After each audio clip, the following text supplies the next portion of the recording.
नमस्कार दोस्तों, R K study 94 YouTube channel पर आप सभी का एक बार फिर से स्वागत है। दोस्तों, हिंदी व्याकरण के पिछले वीडियो में हमने विशेषण की परिभाषा एवं विशेषण के जो मुख्य भेद थे उसके बारे में अध्ययन कर लिया था। आज हम अध्ययन करने वाले हैं विशेषण के अन्य भेद। विशेषण के अन्य भेद के अंतर्गत दो भेद माने जाते हैं। कितने भेद माने जाते हैं? विशेषण के अन्य दो भेद माने जाते हैं। एक होता है व्यक्तिवाचक विशेषण, एक होता है व्यक्तिवाचक विशेषण और दूसरा होता है भिन्नतावाचक विशेषण। भिन्नतावाचक विशेषण, एक होता है व्यक्तिवाचक विशेषण और दूसरा होता है भिन्नतावाचक विशेषण। सबसे पहले हम व्यक्तिवाचक विशेषण की परिभाषा की बात करते हैं कि व्यक्तिवाचक विशेषण किसे कहते हैं। जो विशेषण शब्द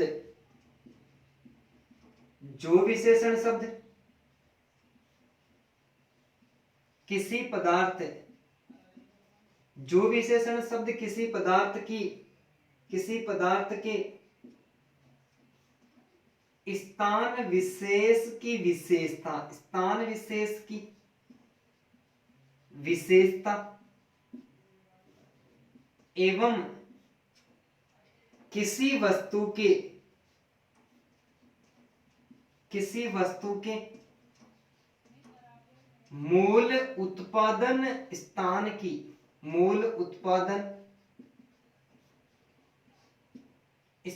की विशेषता, किसी वस्तु के मूल उत्पादन स्थान की विशेषता को प्रकट करते हैं तो उनमें व्यक्तिवाचक विशेषण माना जाता है। ठीक है। जो विशेषण शब्द किसी पदार्थ के स्थान विशेष की विशेषता एवं किसी वस्तु के मूल उत्पादन स्थान की विशेषता को प्रकट करते हैं तो वहां पर क्या कहलाते हैं? वो सारे के सारे जो विशेषण शब्द होते हैं उनमें व्यक्तिवाचक विशेषण माना जाता है। जैसे हम उदाहरण की बात करें, जैसे कश्मीरी सेब, जापानी गुड़िया,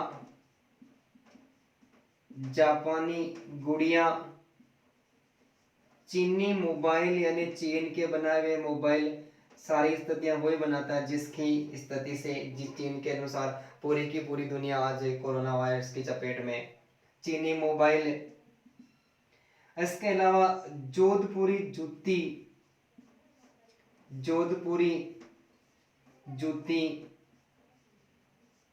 बीकानेरी नमकीन, जयपुरी कोट,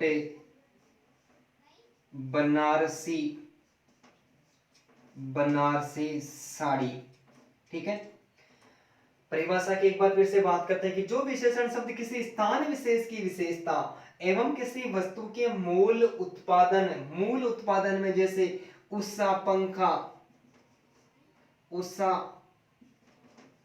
पंखा, रीटा मशीन, ये मूल उत्पादन स्थान यानी इस कंपनी की विशेषता की बात करें तो जो विशेषण शब्द किसी पदार्थ के स्थान विशेष एवं किसी वस्तु के मूल उत्पादन स्थान की विशेषता को प्रकट करते हैं उन सब में व्यक्तिवाचक विशेषण ही माना जाता है। जैसे सेब सर्वाधिक कश्मीर में पैदा होती है तो कश्मीर स्थान विशेष की विशेषता हो गई, कश्मीरी सेब है, जापानी गुड़िया है, चीनी मोबाइल है, जोधपुरी जूती है, बीकानेर नमकीन है, जयपुरी कोट है, बनारसी साड़ी है, उषा पंखा है और रीटा मशीन है। ये साथ में स्थान विशेष की विशेषता को प्रकट करते हैं तो इन सभी उदाहरणों में व्यक्तिवाचक विशेषण माना जाता है, न कि व्यक्तिवाचक संज्ञा। ठीक है। इनमें व्यक्तिवाचक संज्ञा कभी भी नहीं मानी जाती है, ये विशेषता का बोध करवा रहे हैं तो इन सब में व्यक्तिवाचक विशेषण माना जाता है। अब परीक्षा में यदि व्यक्तिवाचक है इस प्रकार का प्रश्न पूछ भी लिया जाता है और प्रश्न पूछने के साथ में यदि व्यक्तिवाचक विशेषण विकल्प में नहीं होता है तो इन सारे उदाहरणों में गुणवाचक विशेषण माना जाता है। जैसे एक पर्सन के माध्यम से बात करते हैं, ठीक है। पर्सन में पूछे कि कश्मीरी सेब शब्द में, कश्मीरी सेब शब्द में विशेषण है, कश्मीरी सेब शब्द में विशेषण है। विकल्प में हमारे पास में गुणवाचक विशेषण है, गुणवाचक के साथ में संख्यावाचक विशेषण है, संख्यावाचक के साथ में व्यक्तिवाचक विशेषण है, और व्यक्तिवाचक के साथ में यहां पर परिमाणवाचक विशेषण है, ठीक है। प्रश्न पूछा है कश्मीरी सेब शब्द में कौन सा विशेषण है, तो सीधी सी बात है ये स्थान विशेष की विशेषता को प्रकट करते हैं, तो इनमें व्यक्तिवाचक विशेषण माना जाता है। लेकिन प्रश्न यही आ जाए और विकल्प चेंज आ जाए, जैसे कश्मीरी सेब शब्द में विशेषण है जिसमें पहला है गुणवाचक, दूसरा है संख्यावाचक, तीसरा है सार्वनामिक, और चौथा है भिन्नतावाचक, ठीक है। तो अब यहाँ पर व्यक्तिवाचक विशेषण विकल्प में है ही नहीं। यदि व्यक्तिवाचक शब्द जो विशेषण है वो विकल्प में नहीं होता है, तो ये सारे के सारे जो शब्द है ये गुणवाचक विशेषण के अंतर्गत चले जाते हैं। तब यहाँ पर इसमें क्या मानना है, तब हमें गुणवाचक विशेषण मानना है। तो जो विशेषण शब्द किसी पदार्थ की स्थान विशेष या किसी मूल उत्पादन स्थान की विशेषता को प्रकट करते हैं, उन सभी में क्या माना जाता है, उन सभी में व्यक्तिवाचक विशेषण माना जाता है। यदि व्यक्तिवाचक विशेषण विकल्प में नहीं होता है तो हमें क्या मानना है, उस समय हमें गुणवाचक विशेषण मानना है। दूसरा भिन्नतावाचक विशेषण। भिन्नतावाचक विशेषण की बात करते हो जब किसी वाक्य में अनेक, हर एक एवं प्रत्येक, अनेक, हर एक एवं प्रत्येक शब्द हमें किसी भी वाक्य में मिलते हैं, उन वाक्यों में हमेशा ही भिन्नतावाचक विशेषण माना जाता है। अनेक, हर एक और प्रत्येक शब्द किसी भी वाक्य में मिलते हैं, वहां पर हमेशा ही भिन्नतावाचक विशेषण माना जाता है। जैसे देश का, देश का हर एक नागरिक, देश का हर एक नागरिक ईमानदार है, विशेषता बता रहा है हर एक। देश का, देश का प्रत्येक नागरिक, देश का प्रत्येक नागरिक ईमानदार है, तो भी विशेषता बता रहे हैं। या फिर देश के अनेक नागरिक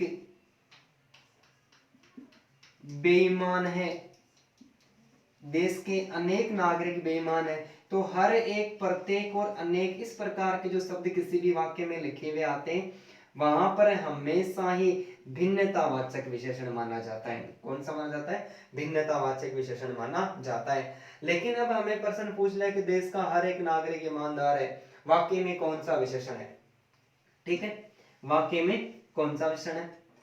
अब हमारे सामने विकल्प दे दिए, देश का हर एक नागरिक ईमानदार है, वाक्य में बताना है विशेषण कौन सा विशेषण है, ठीक है। हमें विकल्प दे दिया और विकल्प में दे दिया पहला है भिन्नतावाचक, भिन्नतावाचक, दूसरा है संख्यावाचक, तीसरा है परिमाणवाचक, और चौथा है सार्वनामिक, चौथा है सार्वनामिक।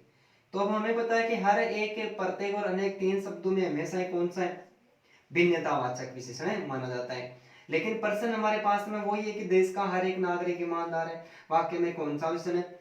अब हमारे पास में विकल्प चेंज है, विकल्प गुणवाचक विशेषण, गुणवाचक विशेषण, दूसरा है संख्यावाचक विशेषण, तीसरा है परिमाणवाचक विशेषण और चौथा है संकेतवाचक विशेषण। तो अब हमें व्यक्तिवाचक विशेषण के अंतर्गत तो गुणवाचक विशेषण मान लिया था, लेकिन भिन्नतावाचक विशेषण यदि विकल्प में नहीं है तो कभी भी गुणवाचक विशेषण नहीं होता है। कि यहाँ पर देखो हर एक यानी एक के बाद एक अनेक प्रत्येक ये संख्या का बोध करवा रहे हैं हमें, इसका बोध करवा रहे हैं, ये हमें संख्या का बोध करवा रहे हैं। इसका मतलब संख्या निश्चित तो नहीं है लेकिन अनिश्चित है। तो यहाँ पर हमें क्या मानना है, यदि भिन्नतावाचक विशेषण विकल्प में नहीं होता है तो इन सारे उदाहरणों में हमेशा संख्यावाचक विशेषण मानना है, और यदि व्यक्तिवाचक विशेषण उदाहरण में नहीं होता है विकल्प में तो वहां पर गुणवाचक विशेषण मानना है। दोनों स्थितियों को ध्यान से समझना है, एक बार में नहीं समझ में आती है तो इस वीडियो को आप 2 बार देखें और 2 बार देखकर आसानी के साथ में समझें। ठीक है, इसके अलावा विशेषण के 2 और भेद होते हैं, और वो भेद होते हैं वाक्य में प्रयोग के आधार पर। किस आधार पर? वाक्य में प्रयोग के आधार पर, यानी वाक्य में जब तक प्रयोग नहीं करते तब तक बिल्कुल भी पता नहीं चलता। वाक्य में प्रयोग के आधार पर विशेषण के भेद, विशेषण के भेद, ये यदि हमें और ज्यादा डीपली पूछेगा तो इसमें से भी पूछ सकता है। तो वाक्य में प्रयोग के आधार पर विशेषण के 2 भेद होते हैं। कितने भेद होते हैं? 2 भेद होते हैं। एक होता है उद्देश्यवाचक विशेषण, एक होता है उद्देश्यवाचक विशेषण और दूसरा होता है विधेयवाचक विशेषण। विधेयवाचक विशेषण, विधेयवाचक विशेषण परिभाषा में कोई भेद नहीं है, समझने की बात है, आसानी के साथ में समझ में आ जाएगा। जैसे मैं एकदम से सरल तरीके से समझाता हूं। ठीक है, अब जब कोई भी वाक्य होगा तो उसमें विशेषण और विशेष्य हमें याद रखना है। इन दोनों में संज्ञा व सर्वनाम की विशेषता बताने वाले शब्दों को विशेषण कहते हैं, जिसकी विशेषता बताई जाती है उसे क्या कहते हैं? विशेष्य कहते हैं। अब हमें विशेषण और विशेषता, जो विशेषण और जो विशेष्य, इन दोनों में होता क्या अंतर है वो हमें ध्यान में होना चाहिए। ठीक है, जब किसी वाक्य में विशेषण शब्द पहले, विशेषण शब्द पहले और विशेष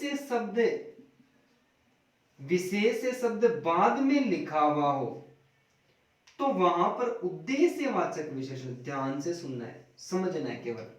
जब किसी वाक्य में विशेषण शब्द पहले एवं विशेष शब्द बाद में लिखा हुआ हो तो उद्देश्यवाचक विशेषण माना जाता है। लेकिन जब किसी वाक्य में विशेष शब्द पहले और विशेषण शब्द बाद में लिखा हुआ हो, विशेषण शब्द बाद में लिखा हुआ हो तो वहां पर विधेयवाचक विशेषण माना जाता है। परिभाषा में कोई भेद नहीं, उदाहरण भी आपस में नहीं मिलने वाले। देखो, विशेषण शब्द पहले और विशेष शब्द बाद में लिखा हो तो उद्देश्यवाचक विशेषण है, लेकिन विशेष शब्द पहले और विशेषण शब्द बाद में लिखा हुआ हो तो वहां पर विधेयवाचक विशेषण है। मैं 2 वाक्य लिख रहा हूं, आसानी के साथ में समझ में आ जाएगा। जैसे वह एक मोटा बालक था, वह एक मोटा बालक था। इसी वाक्य को लिखता हूं कि वह बालक बहुत मोटा था। ठीक है, अब हमें सबसे पहले ये बात पता होनी चाहिए कि विशेषण कौन सा है और विशेष्य कौन है। संज्ञा व सर्वनाम की विशेषता बताने वाला, ठीक है, संज्ञा इसमें बालक है, बालक क्या? बालक संज्ञा है, ये संज्ञा है, इसकी विशेषता बता रहा है। मोटा शब्द क्या कर रहा है? विशेषता बता रहा है इस पहले वाक्य में। दूसरे शब्द में बालक जो है वो विशेष है और विशेषता मोटा शब्द बता रहा है। तो जब किसी वाक्य में विशेषण शब्द पहले अब निम्न में से किस वाक्य में विशेषण मोटा विशेषता बता रहा है, इसका मतलब ये मोटा शब्द पहले आया है और ये जो जिसकी विशेषता बता रहा है बालक की विशेषता, बालक विशेष हो गया, तो ये विशेषण शब्द पहले और विशेष से बाद में, तो इस वाक्य में उद्देश्यवाचक विशेषण हो गया। कौन सा? उद्देश्यवाचक विशेषण हो गया। लेकिन देखो यहाँ पर बालक जिसकी विशेषता बताई जा रही है विशेष से पहले और विशेषण कहां पर है? बाद में है। तो विशेषण विशेष शब्द पहले और विशेषण शब्द बाद में आता है, तो वहां पर हमेशा ही कौन सा होता है? वहां पर विधेयवाचक विशेषण माना जाता है। ठीक है, तो जब किसी वाक्य में विशेषण शब्द पहले एवं विशेष से बाद में लिखा हो उद्देश्यवाचक विशेषण, लेकिन विशेष से पहले और विशेषण बाद में लिखा हुआ हो, तो वहां पर कौन सा? तो वहां पर विधेयवाचक विशेषण माना जाता है। ठीक है, धन्यवाद।